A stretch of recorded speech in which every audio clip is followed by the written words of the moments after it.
खबर आपको बता दें, पंजाब में अब जो मतदान है उसकी तारीख में बदलाव किया गया है। इलेक्शन कमीशन की तरफ से मतदान की तारीख को बढ़ाया गया है आगे।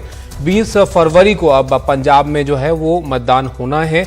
इससे पहले रविदास जयंती को लेकर जो तमाम राजनीतिक पार्टियां हैं वहां पर उन्होंने कहा था कि 14 फरवरी को जो पहले मतदान होना था उसकी तारीख को आगे बढ़ाया जाए, क्योंकि 16 तारीख को जो है जयंती होती है। उसके लिए लोगों को जो है बनारस भी जाना पड़ता है और एक बड़ी आबादी है जो कि अब जिसको इससे दिक्कत हो सकती है कि अब तारीखें जो है वो बहुत नज़दीक थी। पहले 14 फरवरी की जो तारीख थी उस पर पंजाब में वोटिंग होनी थी, अब उसको बदला गया है।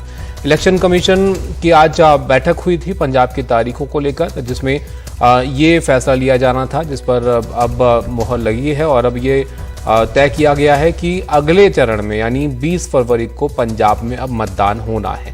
इससे पहले 14 फरवरी को दूसरे फेज में पंजाब की 117 विधानसभा सीटों के लिए वोट डाले जाने थे और तमाम जो वहां पर चुनावी मैदान में राजनीतिक पार्टियां हैं, चाहे वो भाजपा हो, आम आदमी पार्टी हो या फिर कांग्रेस हो या कैप्टन अमरिंदर सिंह की पार्टी हो, उनकी तरफ से ये कहा जा रहा था कि क्योंकि एक बड़ी आबादी जो है वो उस पर असर पड़ सकता है इन तारीखों में, तो उनके लिए जो है थोड़ी ये वोटिंग की जो तारीख थी वो बहुत नज़दीक थी रविदास जयंती के, तो इसलिए इसको आगे बढ़ाना चाहिए।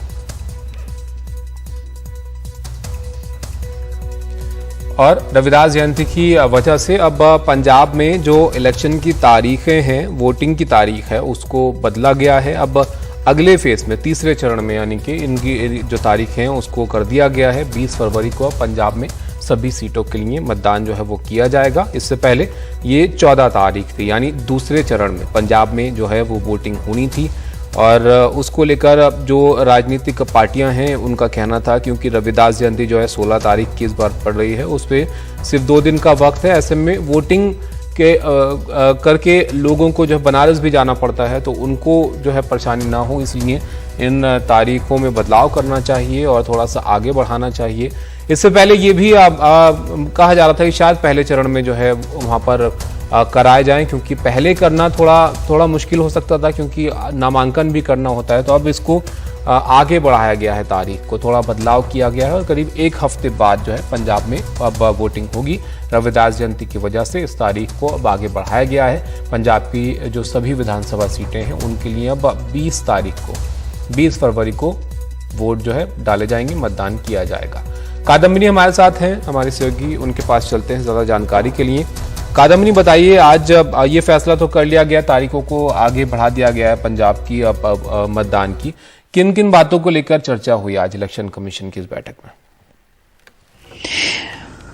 देखिए, हर चीज को लेकर चर्चा होती है जब इस तरह की बात होती है, जब इस तरह का रिप्रेजेंटेशन आता है तो हर चीज को लेकर चर्चा हुई। और वही यहां पर चुनाव आयोग ने हमें बताया है कि जब बाकी सब पार्टियों से रिप्रेजेंटेशन गया, वहां से गुजारिश की गई कि इस तरह से एक समस्या है कि बनारस जाते हैं सब जो श्रद्धालु हैं और करीब 32% इनकी संख्या है, इनका प्रतिशत है, 20 लाख के करीब श्रद्धालु हैं, तो ऐसे में मुश्किल होगी। तो सभी पार्टियों के इस गुजारिश को ध्यान में रखते हुए और बाकी जो वहां चीफ इलेक्टोरल ऑफिसर हैं इनको देखते हुए जो वहां के सरकारी अफसर हैं उनसे इनपुट्स लेने के बाद और सारी चीजों को देखने के बाद कि क्या पहले ऐसे कभी हुआ है, इन सब को देखने के बाद चुनाव आयोग ने यह फैसला लिया है कि तारीख जो है चुनाव की वो 14 फरवरी से आगे बढ़ाई जा सकती है, 20 फरवरी की जा सकती है। तो इसमें फिर बाकी चीजें भी चेंज होती हैं। इसमें फिर जो डेट ऑफ नोटिफिकेशन है वो भी बदला है,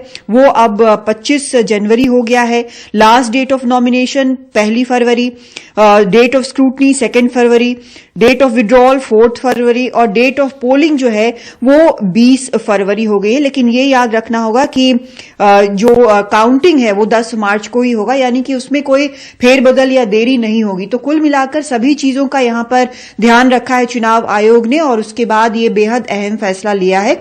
और ये वहां पर भी लोगों के लिए जो बार बार कह रहे हैं, विरोध प्रदर्शन कर रहे हैं कि 14 को मुश्किल होगी, उनके लिए भी ये राहत की बात होगी। और जो राजनीतिक पार्टियां हैं जो समझती हैं कि अलग अलग मतदाताओं के कारण उनको किस तरह का फायदा या नुकसान हो सकता है, उनके लिए भी ये राहत की बात है। तीनों जो पार्टियां हैं वहां पर चुनावी फ्रेम में, चाहे कांग्रेस हो, बीजेपी हो या फिर आम आदमी पार्टी हो, तीनों ने इस बात की गुजारिश की थी। ताबिश।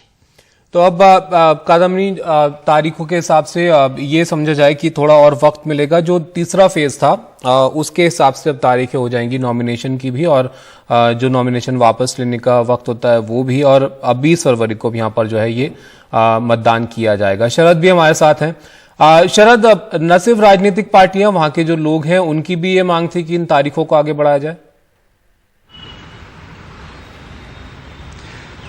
बिल्कुल ताबिश, ये मांग तो थी और उसी मांग के आधार पर जो पॉलिटिकल पार्टियां हैं उन्होंने मांग की थी, चाहे वो सबसे पहले सत्ताधारी कांग्रेस हो, उसके बाद बीजेपी हो और फिर आम आदमी पार्टी हो।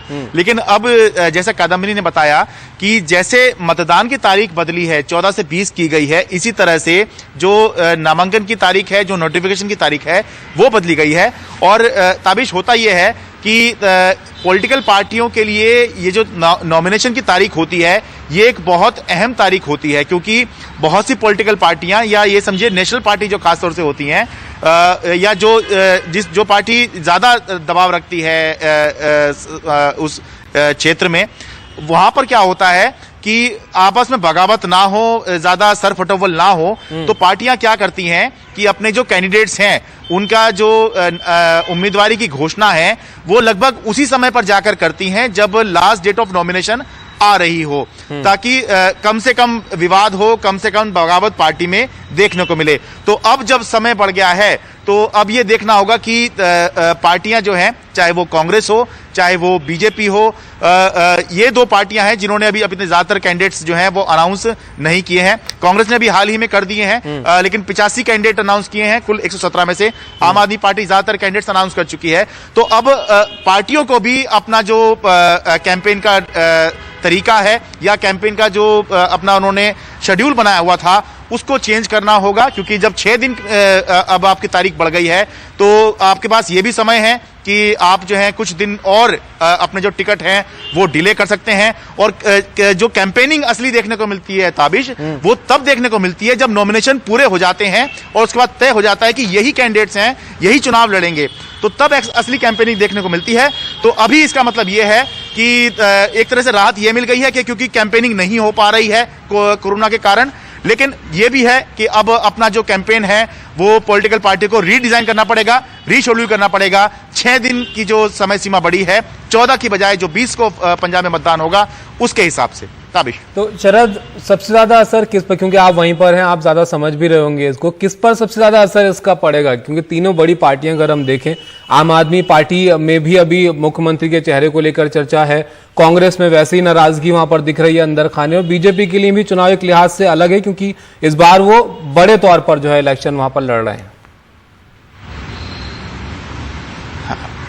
देखिए, सभी पार्टियों पे असर इसका पड़ता है, चाहे कांग्रेस हो, चाहे बीजेपी हो, चाहे वो आम आदमी पार्टी हो। अकाली दल तो अपने ज्यादातर कैंडिडेट्स जो है अनाउंस कर चुका है।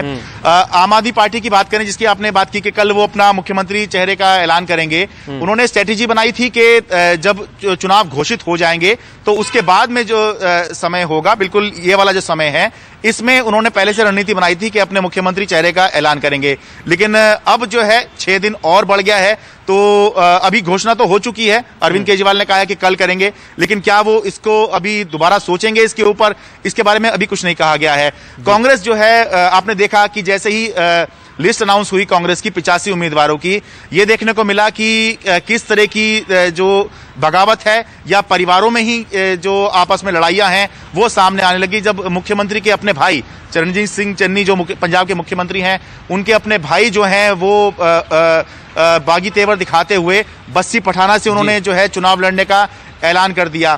तो ये सभी के लिए ताबिश दिक्कत होती है कि अगर जो तय हुआ है उससे अगर थोड़ा सा आगे हो जाए तो सभी पार्टियों के लिए अपना जो कैंपेन का शेड्यूलिंग है वो बदलनी पड़ती है। जो उम्मीदवारों के नाम का ऐलान होता है, जो पार्टियां सोचती हैं बिल्कुल आखिरी में आके करेंगी ताकि ज्यादा बगावत ना हो, ज्यादा विवाद ना हो, तो उन सब के लिए भी जो है ये समस्या का सबब जो है ये बन जाता है। तो कांग्रेस को अभी ज्यादा टिकटें अनाउंस करनी है। बीजेपी उतनी बड़ी प्लेयर नहीं है, लेकिन इस बार बड़े स्तर पर जो है बड़े भाई की भूमिका में आने की कोशिश वो कर रही ये है। भी ये तो भी कांग्रेस शरद को देखना ये भी शरद देखना दिलचस्प होगा कि इसको लेकर अब आगे जो है पॉलिटिकल पार्टीज इसको कैसे लेती हैं, क्योंकि ये तो सभी की मांग थी कि इसको आगे तारीख को बढ़ाया जाए। अलका लांबा हमारे साथ हैं, आईसीसी मीडिया इंचार्ज हैं पंजाब की। अलका जी, स्वागत है आपका। आप कैसे देखते हैं इस फैसले को? अब तारीखों को जो है आगे बढ़ा दिया गया है मतदान की। देखिए, हम इसका स्वागत करते हैं और 13 जनवरी को 5 दिन पहले सबसे पहले लेटर चरणजीत सिंह चन्नी जी, पंजाब के मुख्यमंत्री, और कांग्रेस ने चुनाव आयोग को लिखा, इस बात की मांग की कि हमारे जो श्री गुरु रविदास जी की जयंती है और 20 लाख के करीब श्रद्धालु पंजाब से उत्तर प्रदेश वाराणसी हिस्सा लेने चाहते हैं। वो लोग 14 फरवरी को चुनाव से अधिकार से वंचित ना रहे, इसको ध्यान में रखते हुए 6 दिन चुनाव की तारीखों को बढ़ा दिया जाए। हमें खुशी है पंजाब के मुख्यमंत्री और कांग्रेस की पहल पर उस निवेदन को चुनाव आयोग ने मान लिया। 14 फरवरी की जगह अब 20 फरवरी को पंजाब में वोट पड़ेंगे। अब जो श्रद्धालु हैं श्री गुरु रविदास जयंती पे हिस्सा भी ले पाएंगे और वापस आकर 20 फरवरी को पंजाब के अपने जो मतदान का अधिकार है उसका भी इस्तेमाल कर पाएंगे। हम चुनाव आयोग का कांग्रेस पार्टी धन्यवाद करती है, फैसले का स्वागत करती है और एक बहुत बड़ी राहत मैं कहूंगी हमारे जो अनुसूचित जाति के लोग हैं उनके लिए है, कांग्रेस और चन्नी साहब की पहल पर। शुक्रिया अलका जी हमसे बात करने के लिए। तो कांग्रेस पार्टी जो है इसका स्वागत करती है। उनका कहना है कि उनकी तरफ से पहल की गई थी तारीख को आगे बढ़ाने के लिए, ताकि लोगों को थोड़ी सहूलियत हो और जो है वो गुरु रविदास जयंती के कार्यक्रम में भी शिरकत कर सकें और चुनाव के लिए अपने जो वोट है वो भी दे सकें। तो अब इसके लिए थोड़ा वक्त मिल जाएगा। 20 तारीख को जो है मतदान अब पंजाब में जो है वो किया जाएगा सभी विधानसभा सीटों के लिए।